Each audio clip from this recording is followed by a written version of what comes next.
લખનૌમાં યોગી આદિત્યનાથે વિકસિત કૃષિ સંકલ્પ અભિયાન 2025નું ઉદ્ઘાટન કર્યું। લખનૌમાં યોગી આદિત્યનાથે વિકસિત કૃષિ સંકલ્પ અભિયાન 2025નું ઉદ્ઘાટન કર્યું। ઉત્તર પ્રદેશના મુખ્યમંત્રી યોગી આદિત્યનાથે લખનૌમાં વિકસિત કૃષિ સંકલ્પ અભિયાન 2025નું ઉદ્ઘાટન કર્યું હતું। આ અભિયાન 12 જૂન 2025 સુધી ચાલશે અને રાજ્યના 75 જિલ્લામાં 10,125 સ્થળોએ યોજાશે। મુખ્ય ઉદ્દેશ્ય કૃષિ ક્ષેત્રમાં આધુનિકતા લાવી, ખેડૂતોને નવીનતમ ટેકનોલોજીથી પરિચિત કરાવી અને ખેતીની ઉત્પાદન ક્ષમતા વધારવી છે। અભિયાનમાં કૃષિ, બાગાયત, પશુપાલન, સિંચાઈ, સહકારી, મકાન, જૈવિક ખેતી અને પાક વીમા જેવા વિષય પર વિશેષજ્ઞો દ્વારા માર્ગદર્શન આપવામાં આવશે।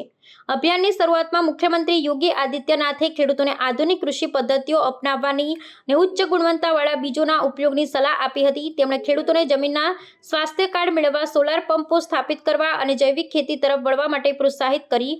અભિયાનમાં 2000 જેટલા ખેડૂતોની રેલીનું આયોજન કરવામાં આવ્યું હતું, જેમાં કૃષિ વૈજ્ઞાનિકો અને અધિકારીઓ દ્વારા ખેતીના ખર્ચ ઘટાડવા માટે ટેકનિકલ માર્ગદર્શન આપવામાં આવ્યું હતું। અભિયાન હેઠળ રાજ્ય સરકારે 410 કરોડ રૂપિયાની મંજૂરી આપી છે અને ખરીફ પાકની સમયસર વાવણી માટે 4.58 લાખ મફત મિની બીજ કીટો વિતરણ કરવાની યોજના બનાવવામાં આવી છે। અભિયાનમાં 4,959 સ્થળોએ કાર્યક્રમ યોજાયા છે।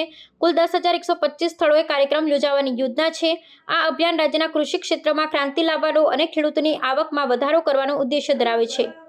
મુખ્યમંત્રી યોગી આદિત્યનાથે આ અભિયાનને લેબથી જમીન સુધીના અભિગમ તરીકે વર્ણવ્યું છે, જે કૃષિ સંશોધનને ખેડૂતો સુધી પહોંચાડવાનો પ્રયાસ છે। આ અભિયાનમાં કેન્દ્ર અને રાજ્ય સરકારના મંત્રીઓ, કૃષિ વૈજ્ઞાનિકો અને અધિકારીઓની સક્રિય ભાગીદારી છે, જે ખેડૂતોને નવીનતમ માહિતી અને ટેકનિકલ માર્ગદર્શન પ્રદાન કરી રહ્યા છે।